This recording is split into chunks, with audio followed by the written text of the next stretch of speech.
Afghanistan, 2006. An Australian Special Air Service patrol watches American Special Forces crash through the ridgeline. Radios crackling, boots pounding, voices carrying across the valley. The Australians freeze. Their commander makes a call that shocks Coalition Command. We're pulling out. They'll get us all killed. If you're interested in real Special Operations history, consider subscribing. The Australian Special Air Service Regiment has operated alongside American forces since Vietnam.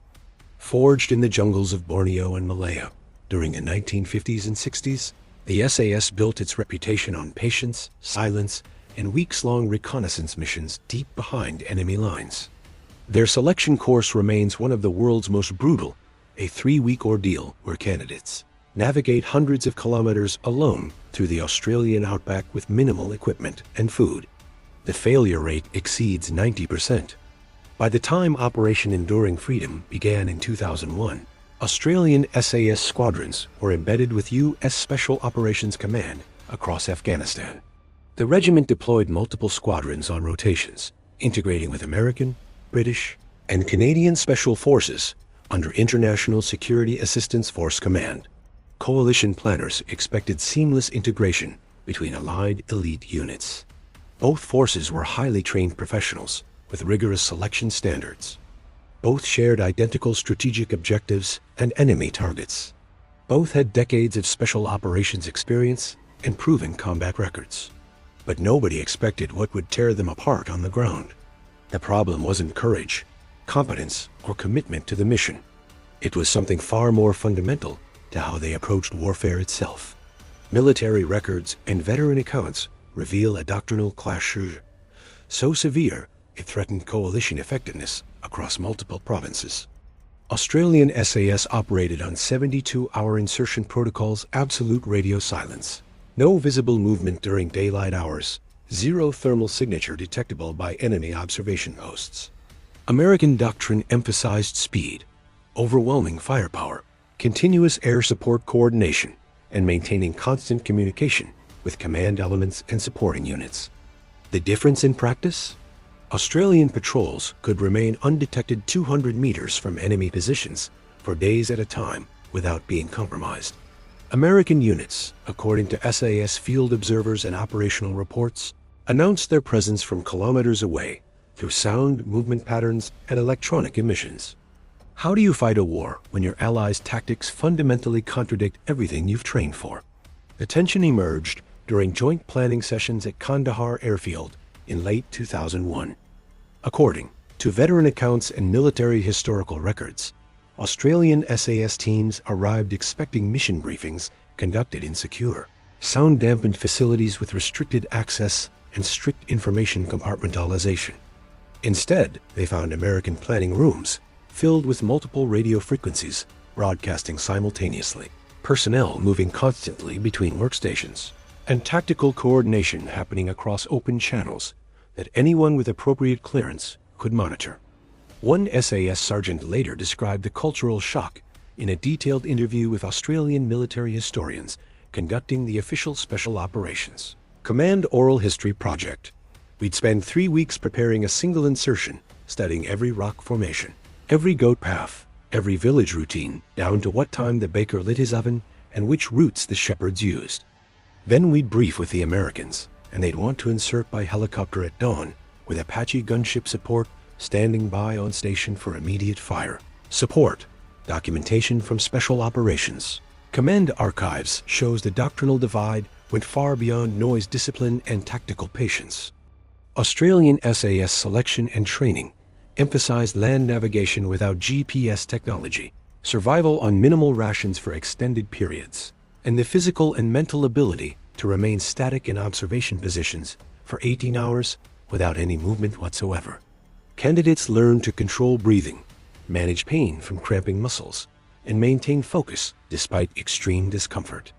American Special Forces training prioritized rapid assault techniques, close air support coordination, aggressive patrol methods, and quick reaction capabilities developed from decades of conventional warfare doctrine and Cold War contingency planning. Their expertise lay in direct action missions, hostage rescue, and unconventional warfare campaigns. The philosophy extended to equipment selection and loadout configuration. Australian SAS patrols carried sound-suppressed weapons as standard issue, used minimal electronic devices to reduce electromagnetic signatures, and wrapped every piece of kit in tape or cloth to eliminate noise from movement. Each patrol member carried exactly what they needed for the mission duration with no excess weight.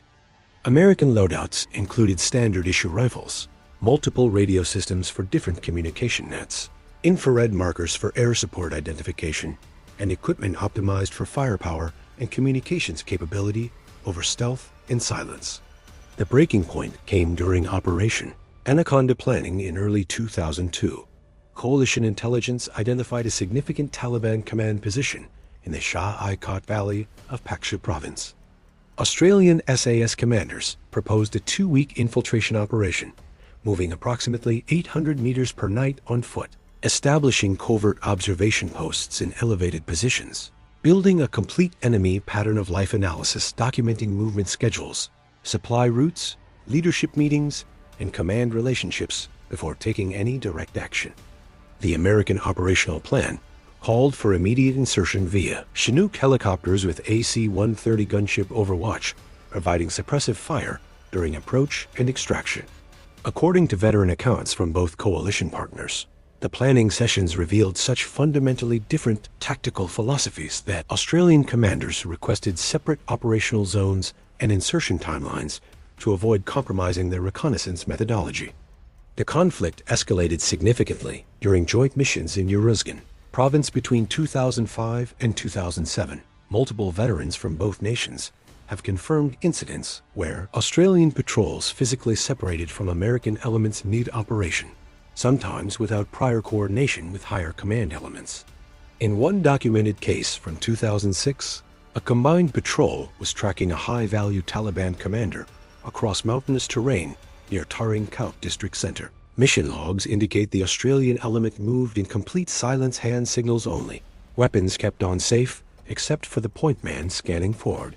Every piece of equipment taped or secured with dummy cord to prevent any metallic or fabric noise during movement. Patrol members wore soft-soled boots and moved in a tactical formation that prioritized concealment over speed of advance. They detected the American element approximately 400 meters behind them through sound alone. Rattling carabiners on load-bearing equipment, periodic radio transmissions conducted at normal speaking volume, and what one SAS operator described in his deployment journal as boots that announced every step on the rocky ground like a drumbeat. The Australian patrol commander made the decision documented in after-action reports filed with Special Operations Command Australia. He split the patrol without requesting permission from the American element leader or notifying Coalition Tactical Operations Center. The Special Air Service team continued on their original infiltration route, using terrain masking and moving only during periods when wind or other ambient noise would cover their movement sounds. The American team was politely redirected through a liaison element to an alternate approach route that would bring them to the target area from a different direction several hours later. When Coalition Command questioned the unilateral decision during the operational debrief, the Australian response recorded in official reports was diplomatically direct. Their noise discipline and movement techniques compromise operational security for reconnaissance elements operating in close proximity to enemy positions. We cannot maintain tactical concealment necessary for close target reconnaissance with their doctrinal approach to patrol movement. Intelligence reports from the period, including intercepted Taliban communications analyzed by coalition intelligence units, show the tactical consequences of these different approaches in stark detail. Taliban spotters in Uruzgan province maintained detailed observation logs of coalition movement patterns, with entries describing the ability to detect American patrols through audible signatures from significant distances. Intercepted radio communications revealed they could identify American patrols by sound signature alone. Helicopter approach distances audible from valleys away. Radio traffic detectable through basic electronic monitoring equipment. Even the specific mechanical sounds of M4 carbine charging handles and bolt actions versus the SR-25 designated marksman rifles preferred by SAS reconnaissance elements. One intercepted Taliban communication, translated by coalition linguists, stated, The loud ones are coming from the north. We hear their machines in the sky. Prepare positions. Another referred to coalition forces as those who announce themselves versus occasional references to the silent ones, likely Australian or British SAS elements that Taliban fighters encountered far less frequently despite operating in the same areas. The doctrinal clash extended beyond field operations into how each force measured mission success and reported results. During formal debrief sessions, American after-action reports emphasized enemy killed in action, weapons caches destroyed, engagement distances during firefights, rounds expended, and firepower effectiveness metrics. Australian reports focused on intelligence gathered during observation periods, total days spent undetected in enemy-controlled terrain, enemy patterns identified before any combat action, leadership structures mapped, and targeting packages developed for coalition forces. One U.S. Army Special Forces liaison officer noted in his personal deployment journal, later cited in academic studies of coalition operations. The Aussies measure success by what the enemy never knew they saw. We measure it by what we destroyed. Both approaches are operationally valid and produce results. But you cannot execute both tactical philosophies simultaneously on the same piece of ground without compromising one or both missions. By 2008, Special Operations Command Headquarters had effectively created parallel operational structures across Regional Command South and Regional Command East Australian, elements conducting extended reconnaissance missions lasting weeks in remote areas, American forces executing direct action raids and village clearing operations based partially on Australian gathered intelligence.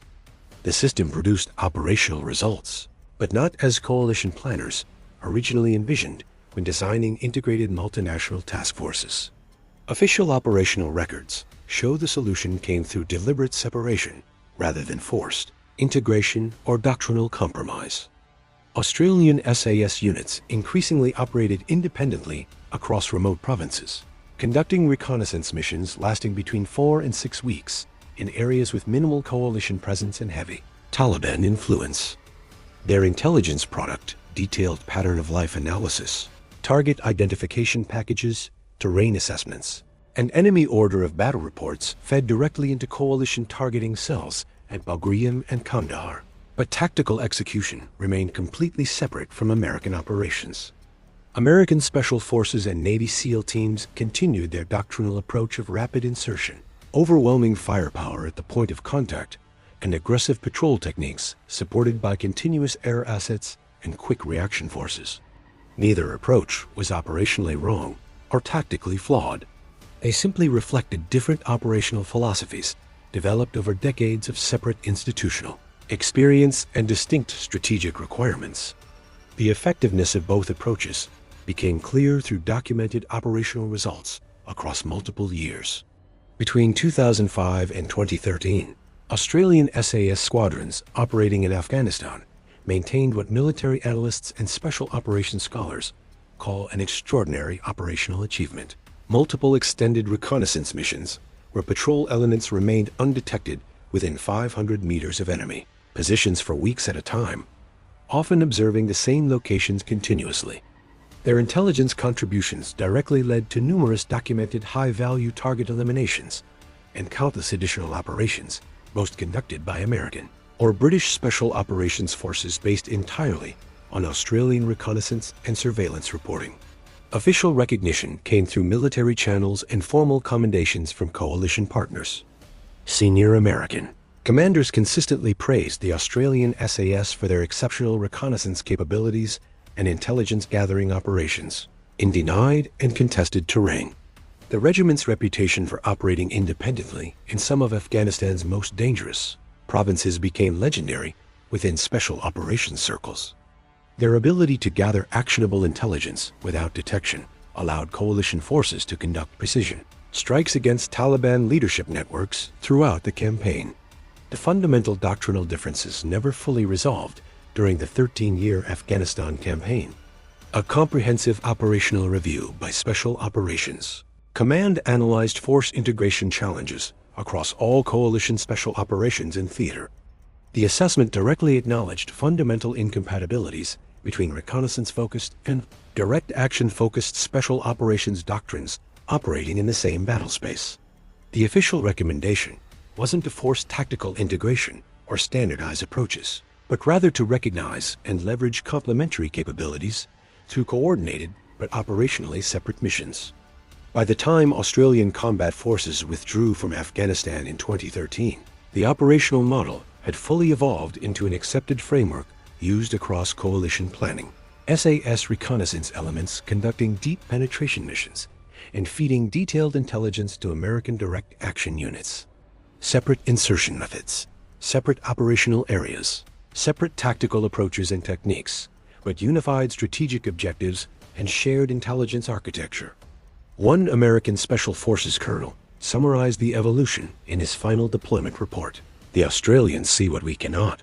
We destroy what they find. It works precisely because we stopped trying to do it the same way. But operational separation came with its own critical dangers. In 2010, an Australian SAS patrol operating deep in Kandahar province made contact under circumstances their extensive training never anticipated surrounded, outgunned, and positioned beyond the range of their own quick reaction force elements.